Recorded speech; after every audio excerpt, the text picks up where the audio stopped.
10 o'clock live. Time now to focus on some of the personalities in the news this week as we ask who are some of the personalities in the news this week. First up, Barack Obama. Not content with being leader of the free world, Obama's been keen to show us this week that he's cooler than Keith Richards. As part of a speech to members of the press on Saturday, he showed this video. Well, I was thrilled that Lincoln was a success, and as I was thinking about what to do next, in the middle of the night, I woke up and it hit me. Obama. So I needed someone who could dive in and really become Barack Obama. And as it turns out, the answer was right in front of me all along. Daniel Day-Lewis. And you know what? He nailed it. Was it hard playing Obama? I'll be honest, yeah, it was. This accent took a while. Hello, Ohio! Hello, Ohio! I love you back. Look, let me be clear about this. The cosmetics were challenging. I mean, you wouldn't believe how long it takes to put these ears on in the morning. I don't know how he walks around with these things. Charlie, I definitely would. How did you feel? You? Yeah. Oh, yeah. Really would. Me too. Yeah. I'm starting to find him quite annoying. What? Yeah, I think he's quite annoying. He's like the world's first ironic president. He does like comedy sketches in between drone bombing villages in Pakistan.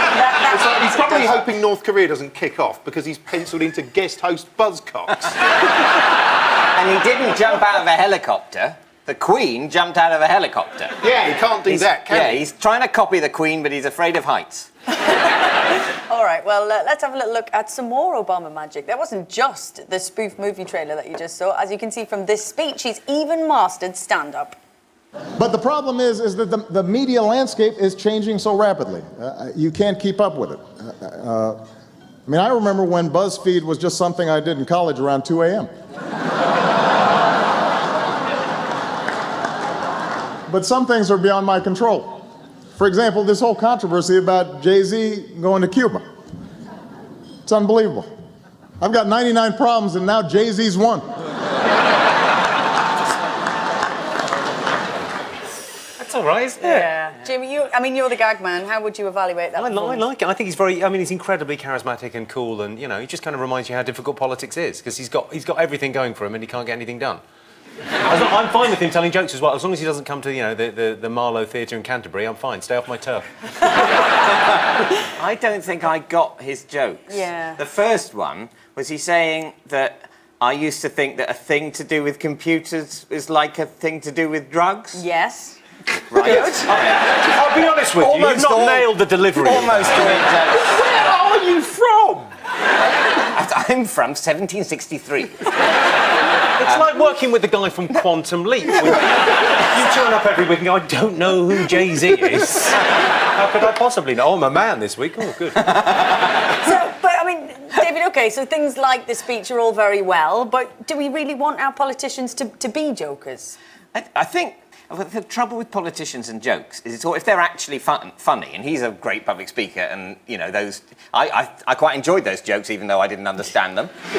So he's fine. But a lot of politicians, they try and do jokes and then they're not funny, and you hate them even more because not only are they not funny, they want power over you. And other comedians, they don't want power; they just want you to buy their DVDs. But it seems to work.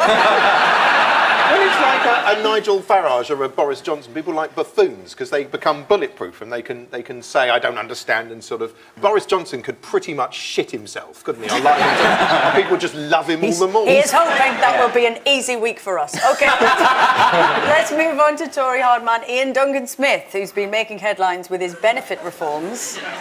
It was reported yesterday that he lost his temper when he once overheard a colleague arguing on the phone with the Treasury. According to The Times, he ripped the receiver from his colleague and shouted down the line, "If you ever speak to my officials like that again, I'll bite your balls off and send them to you in a box." Jimmy, how does that make you feel? That is a terrible threat, isn't it? I'll bite your balls off and send them to you in a box. Right, two things. Firstly, to bite someone's balls, you have to put your enemy's balls in your mouth as you carry out that. So at some stage you're... He's basically saying, I'm going to teabag a dude, and then I'm going to send them to you. He's standing right there, bleeding from the crotch. Just hand him his balls, you lunatic. You could definitely bite someone's balls off without... You could bite them off from the side. No, How would you bite them off? Come here.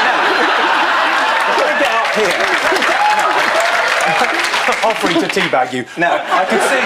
I'm not saying that one way of biting someone's balls off isn't to take them in your mouth. I'm not denying that's a perfectly sound approach. But what I'm saying is if you're worrying that the person whose balls you're biting off might mistake it for an amorous advance, then a way to do it would be to come at the balls from the side. Particularly easy if it's a more elderly gentleman with a lower hanging sack.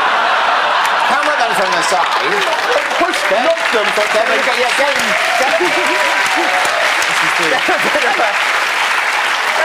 off from the side. In fact, get them taut with one hand, bite them, and then you can run off with them, package them nicely in a box, and get them couriered. Will there be more political debate after the break? Yes, I think they will. So those were the people who made the headlines this week. Well done them.